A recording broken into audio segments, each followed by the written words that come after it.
The next session is a really cool insight into two key markets to watch, which I know Daniel addressed in this, which is we're talking about the aging sector, and we all know that's big. And the next one is the wearables market, and we had some fun insights yesterday from Malay about that as well. So I think it'll be really interesting. So I'm going to introduce our moderator, Anne de Geest, who is the founder and managing director of Health Tech Capital. Anne's initial Belgian last name was two words, de Geest. But she got tired of people confusing it. That DE was actually her middle name. So she changed her name to one word when she became a U.S. citizen, hence Anne de Geest. I like it. Thank you. Well, the funny part is that when I became a U.S. citizen, I got two passports the same day, one in one word and one in two words. So it took me 10 years to figure that one out. So it's still ongoing. So please cut this off so I don't get the immigration after me.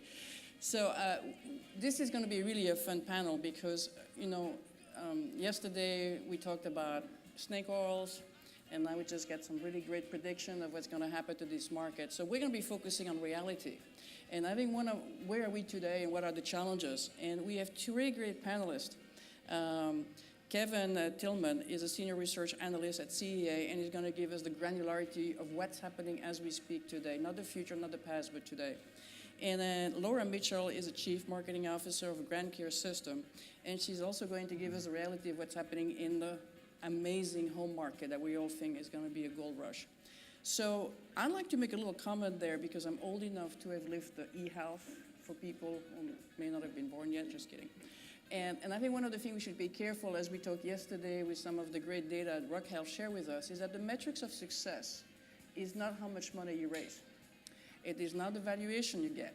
The ultimate metrics of success is the revenues, because revenues show adoption of the market. The second metrics of success is that, is this sustainable? How do you show sustainability? You make profits. And I have to say, I don't think of any company I can come up with that has met these two metrics. And so I think we need one of the things we'd like to focus today is that what will it take to be successful based on some of the data you have seen? And we're really going to be talking about two markets, the wearables, and then what is also happening with this really big, amazing market we're all seeing and salivating called the home market. So Kevin, I'm going to ask you a few questions first. Sure. Let's be honest. I mean, is this a snake oil business or is this a real business? So why don't you give us some facts? How big is the market today and what is the product that sells the most? Well, I mean, I would argue it's not a snake oil business. I think there's a huge potential here, especially with the boomer market that we've talked about in the past and the growing aging population that can take advantage of some of these products. But today, right now, in 2014, we're projecting wearables, especially on-the-body wearables, to become over $1 billion industry.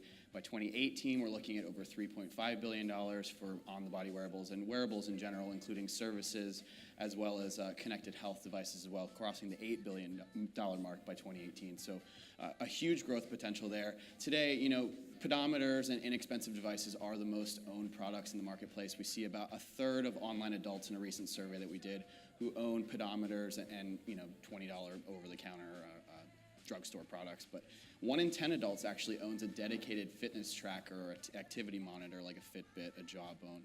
And that's a really positive number. It's tripled in just the past 12 months. So it's a growing market, and we see that growth trend continuing in the future. But is it a fitness market or a health market? So for example, fitness, these are all young pups who look great anyway and they just want to brag about how great they are. This is my son. Or is this the old farts like me who says, I should really probably get in better shape, And what's the stats for people over the age of 50? Because that's what Laura wants to know. Right, and we've seen in our research that yes, it is that core demographic of younger, affluent gym rats that have been flocking to these fitness trackers. But I just bought my dad a Jawbone up for Father's Day, and he loves it so far. So that's because he loves you. He's the least tech-savvy person that I know, and so as these products have become simpler to operate, as more people over the age of 55 have adopted smartphones to tie into that ecosystem, we're seeing growth trends. But as of this year, we're only seeing about 11% of activity tracker owners over the age of 55. My dad's 63. So there is a huge potential there, and we see over half of owners being between 18 to 34. So we'll see that shift continue, I think, in the next few years. And I think you gave the great perspective of the buyer's perspective. So tell me, do they buy differently? In other words, I mean, the elderly, they like to touch and feel. I mean, do they buy in different channels of distributions than the young people who buy everything, via Instagram? There are differences, and I think with the different demographic segments, we see younger people do shop online more, but with these products, the importance lies in seeing, touching, feeling them.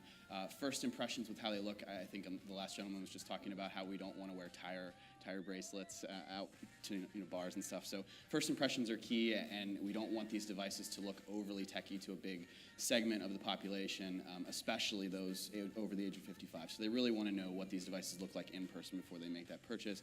Brick and mortar plays a much bigger role for that segment as well. So we see them relying much more on the in-store experience to purchase a lot of these I think it products. was stunned. Some of the data you shared, it was like 2/3 of the purchase were in retail stores. Right, that's right. And online is growing to some extent, but to convey a product that is worn on the body, it's much more important to have that retail presence in person at this point. Okay, let's be honest. How much did they spend? I mean, how many apps do they buy? I mean, there must be 20,000 apps here. And, would they buy 20 of them and see which one works? Or they buy one or two? What do they do? Consumers want things to be as simple as possible, especially those over the age of 55. They don't have time for finicking around with 3 or 4 or 5 different apps. So we see that most people stick to 1 or 2 primary apps despite the plethora of options in the marketplace. And that really speaks to having this data in a central location so that people don't have to migrate between different apps and different devices to get a holistic sense of where they are with their fitness and health. So Laura, I mean, do the elderly, and let's define the elderly, people probably over the age of 65, tell me about your demographics so that we can tune it. Do they buy these wearables? Well, I think that there's a difference between our population and the over 65, because if we're talking about over 65, I mean, I have the Jawbone up. I purchased it for my parents who are in their 60s as well. They're not really the demographic that's going to get a Grand Care system. They're probably still the demographic that's going to buy the system for their parents. So I thought it was interesting that you said, your dad's the least tech-savvy guy around, but he loves it, but yet he's not going to be the one to buy it. You bought it for him. Same with my parents. I bought my mom the Pebble watch, and I bought all sorts of stuff. She loves it once I tell her she needs it, and pretty much I just have to buy it for her. I could tell her, you can go to Best Buy and get this, this great thing. She'd be like, awesome. And then she would not do it, So it really is just about, in our market, what we're really trying to get is the boomers to buy those things, and that's probably the most difficult part. Is, getting them to buy a Jawbone up is one thing. Getting them to buy an interactive patient experience technology for their parents is really tricky because we're trying to convince them not only to rely on technology in a way that they have never done before, but also to pay something for it. Do you have any idea of the price point that, because you're the alpha daughters, and so you pay it for them. Right. Does that mean they use it, or they just show up whenever you put it, you show up for dinner and they put it on, and then they quickly put it back in the drawer? Well, I can actually track them, so. And they like that, huh? We're on the same team and up, and so we all use it, and in fact, my sisters have gotten ones, and their husbands have gotten one, so we're all on the same up team. The only negative is that, my mom will call and be like, you didn't really get to bed that early last night at the conference. And I'm like, I should put my thing to sleep before I actually go to sleep. So she actually tracks me, too. So. There is a feature on Fitbit you can turn off who sees you, just... yeah, to block the sleeping patterns. So what are the reasons, Kevin, why people buy these wearables? I mean, it was interesting a bit earlier, it was like women were dropping out because they decide, the hell with this, I'm fine the way I am. Mm-hmm. And then the man says, I don't want to spend 2 minutes entering the data. Are these the main reason there, or what's the motivation? Is it psychological? It is to some extent. Consumers will just say, it keeps me motivated. It's kind of a blanket statement, and we're really trying to understand the nuances of what that truly means. And we know that, people who don't use them every day, as the gentleman alluded to in the previous slide, that 60 to 90 day mark where we kind of see a lot of drop off with some of the products in the marketplace. positive reinforcement, that's a huge key to keep people motivated using these products. And if they're not getting that on a regular basis, that can be a detriment to keeping it part of their daily routine and their daily lives. So I think what's interesting with these products is, and I'll take a page from what Nest does, for example. I have 2 Nest thermostats in my house, and I get the daily feedback of the temperature and the energy savings, but they withhold some of that data, for example, the comparisons to other people in my neighborhood and in my location. And I think with wearables, there's an engagement perspective to withhold some of that data so that it keeps people clamoring to get access to new stats and new figures, and maybe extend that timeline of 60 to 90 days out further in terms of engagement. But what about accuracy? As we're trying to move from fitness, which is, kind of competitive, against yourself or other people there, and we're trying to move some of these devices more into health management, would it be the chronic diseases, in some of the area you're working with? They're totally inaccurate. I mean, for the fun of it, I got a Fitbit and I shouldn't say this, the guy over there in the corner, the misfit, and I put him in the same pocket for a year and a half. I must be the only person who hasn't lost it or washed it yet. And I mean, in one day I was in Costa Rica and I was going into a very rough road, and I still have the record of doing 250 flights of stairs in 20 minutes. And it's totally inaccurate. And so is this going to be an issue as we're trying to use this as a way to change behavior or even titrate medications? Well, so we don't do a whole lot of fitness tracking. I think that that's on the horizon. I think there's a lot of folks in our industry that are saying, let's make it sexier, let's add fitness tracking.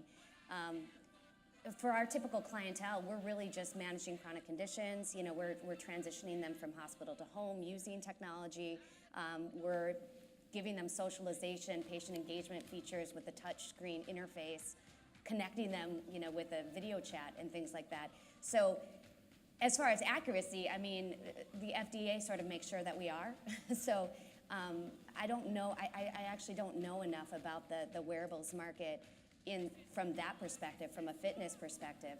In our industry, the wearables market is like GPS-enabled shoes or smart shirts that give blood pressure and weight, and all of that would be, FDA class 2.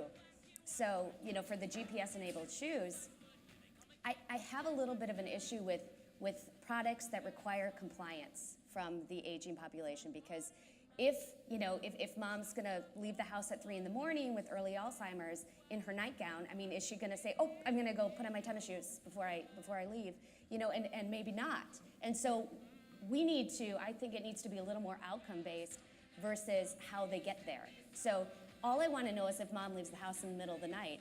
I think sometimes we focus too much on how am I gonna know that? And then people sort of come up with these really complicated solution. Well, we could give her shoes, and then we could put something in her purse, and we could, do this and that. Whereas a simple, if the door opens at 3 in the morning, might be enough to just alert me that something is going on. Either someone's coming in or she's leaving for some reason. That would be enough information. I think sometimes great is the enemy of good comes into play, where people think it's got to be a certain way. Yeah, which I think bring, as we're expanding our conversation there to go to the, aging at home and, some of these areas there, all these devices are giving a data point. In fact, some of them is continuous data points. But what do we do with that? How do we make this actual information that change an outcome that somebody's willing to pay for? So let's kind of break this into number there. This is still care delivery. I mean, that's what you're doing. You're helping care delivery. Somebody has to make a decision based on this information. Right. Who is it? Is this a triage center, a call center, the family? Typically, it's our primary market is professional caregivers. So whether that be a private duty non-medical home care provider like the Home Insteads, Comfort Keepers of the world, or VNA or a home health provider, I think that there's going to be some big movement in the formation of ACOs with technology as a driver, as a vehicle behind that. So I think that the professional caregivers are the best because they actually know what to do with the data that we provide. I mean, so we try to take out as much of the noise as possible. We're not just throwing motion graphs at people and saying, look at this. Instead we're letting them set up actionable parameters that say, if the fridge is not open between 11 a.m. and 1 p.m., then notify daughter, and she can really just come to the conclusion that, mom didn't eat, or she didn't eat the healthy meal that she was supposed to. So it's really just about, checkpoints is kind of what we call it. And so it depends. We're sort of like the baby monitor. We do not have a call center behind the system. We are simply the platform that provides information to anybody. But then it brings the question, who pays? Because ultimately, who pays defines the features and the benefits, as opposed to who the user is. I mean, clearly, I think, Kevin, you have shown that the consumer is not willing to pay, $9, $10, $15, $20 a month. I mean, is there a price point there? And then we can investigate some of your business models. I mean, is the consumer willing to pay for this? It has to be proven value. Like there has to be clear value proposition there. And from CEA's perspective, we try to avoid the dollar figure, but it's come back to that value proposition, I think. So I will make a bold statement there that nobody has figured out, how to build a sustainable business in the aging at home yet. So let's look at some of the other potential players. So one is that you basically sell this to the home care providers there, but they're going to be looking for an ROI. What's their value proposition? Is this efficiencies, less visits? I think there's actually a significant return on investment, and the biggest player that has the most to gain is the professional in-home caregiver. Because what they can do is now take one man-on-man caregiver, turn him into a zone caregiver. So there's clear efficiency there. What do you mean by zone caregiver? Well, one caregiver, like let's say they did a virtual visit. Let's say that they were, through a HIPAA-compliant video chat, they did a virtual visit to 10 homes in one day, where basically, previously, they may have driven an hour to go to some client's house, watch them take their medication, and leave. That's very costly and a waste of a professional caregiver's time. Whereas if we had one caregiver in the office, a care manager, let's say, that was doing this with 10 patients at once or 10 patients one after another, video chatting in, the value proposition is clear. You're using one caregiver servicing more people, charging less. The model is more sustainable. Somebody can be a client for longer. And if they can still bill for 2-man caregiving hours, then they can actually do it for something else like grocery shopping. Our system is not going to go grocery shopping for you until next rev. Or grooming or bathing, that kind of stuff. So who provides the support, the installation? I mean, we all know about Intel and GE, kind of one of the first joint venture there, and there was hardware component companies there, and they developed these really very amazing tablets to the home that was doing all these amazing things, and they haven't succeeded. And I think the big discovery they had was that it was a nightmare installing and maintaining this into the home. Well, we've been doing this for about 10 years, so we used to have installation experts that were required in order to install, but as we've grown, the technology has gotten better. So all of the sensors are wireless. We have full installation guides. So it's really, we have typical caregivers install the system. It's plug and play. It takes you through a wizard approach when you turn it on. Here's how to find the internet. It's very similar to an iPad. I wouldn't recommend that every single 87-year-old set it up themselves, but it's very simple. We tell you exactly where to put the 3 sensors. And a lot of folks actually don't even start with sensors. They start with the socialization, medication management, memory boosting module. That's just the touchscreen appliance. And then go from there, add on later, depending on their needs. So have you tried to sell this to the new ACOs and capitated providers? Who do you talk to there? What's a practical aspect of this? It's all speculation with the ACOs. I think everybody sort of it's the latest big trend, and everybody likes to throw around that word a lot just to, because there's capital there. And that's following the money. They have raised capital. There's a lot of physicians that are part of ACOs that are newly formed. And so we are talking to the ACOs, but again, they're sort of saying, we really want your technology, but we're not, necessarily going to pay for it. And it turns out that's kind of a deal breaker, so. Well, what type of data? Could people from the Kevin side to say, listen, I need that in order for me to even accept your services? Could we have the consumer demand that, like to say, hey, I want all these things to help me manage my mom at home? And therefore drive the market that way, and as a competitive differentiator for all these service providers? Or do you think the service providers think it's just an efficiency tool, it's just cost savings? Well, I just think the ACOs may end up paying for it, but I think that what I think, and this is just Laura Mitchell thinking about how this might work, and who knows, right? But I think that the in-home care providers are going to be the ones that acquire the technology, become the experts in virtual caregiving, or whatever you want to call that, and they approach the ACOs with, hey, we're armed with this technology. We are now super caregivers. We can transition your clients from hospital to home, which again, all they care about is the outcome. And so they don't really care how it's done. They wanted a better outcome, more efficient pricing, more affordable for the consumer, and more scalable. And so I think that's how it's going to go. I don't think ACOs are going to be running around piecemealing technology together. Okay. So Kevin, what do you think, from your perspective, you have a really good granularity of the purchasing behavior. What do you think is the key to success in this emerging home market there? And part of that is wearable, and part of that is a whole bunch of other devices. And what are some of your crystal ball prediction there?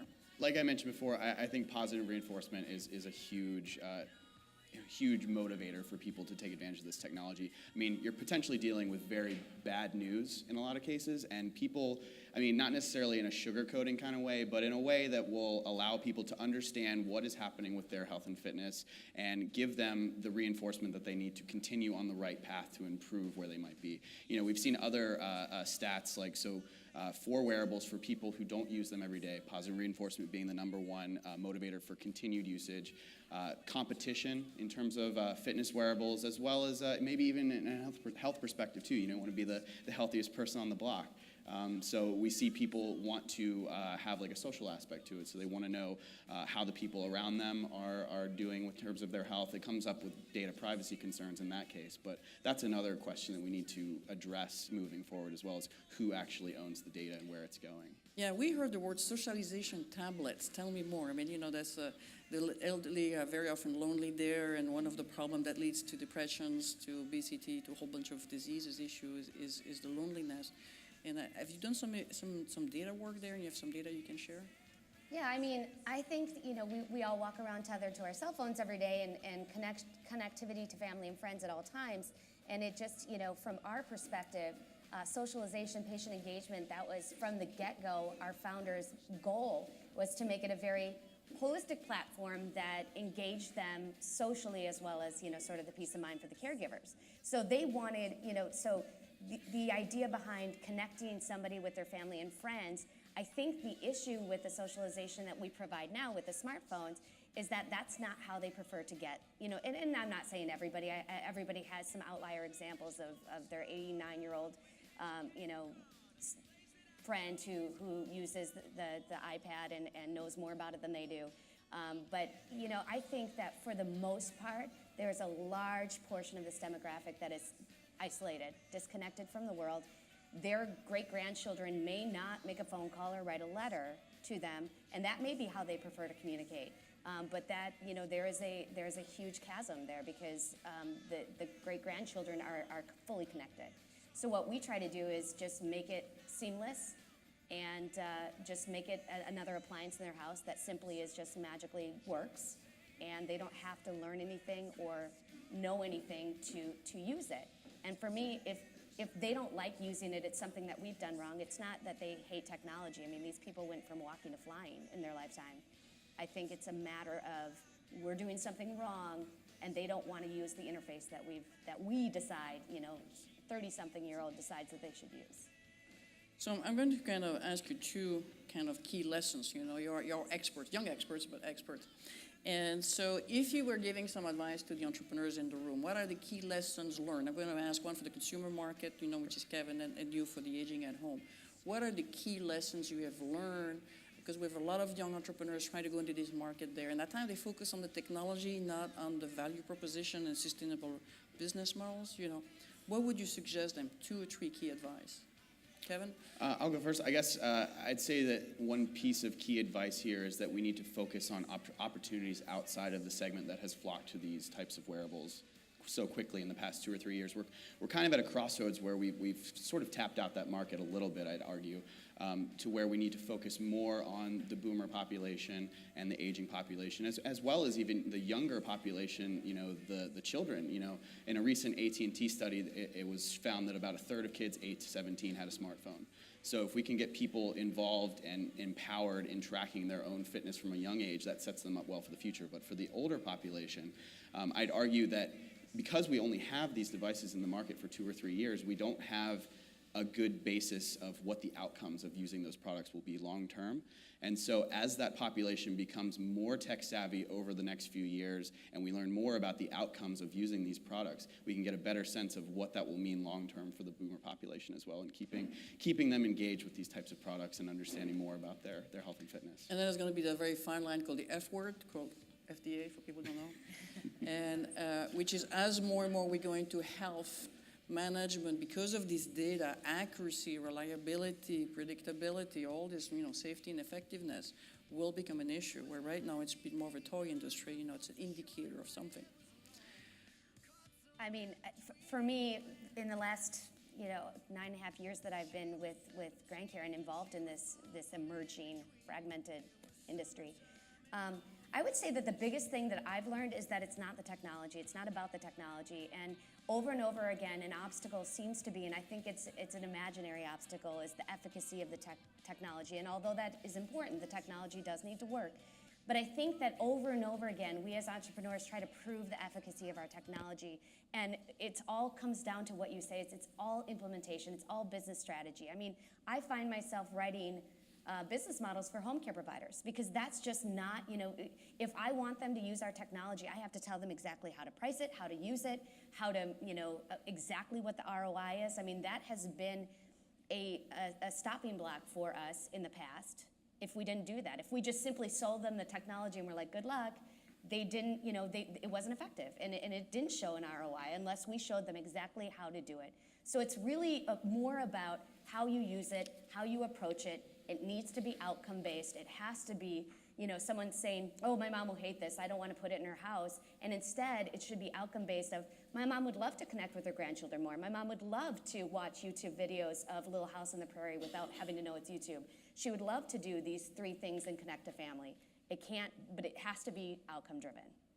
Well, I think you've been terrific, and thank you for sharing your wisdom and pain and sufferings. Thank you very much. Thanks. Thank you.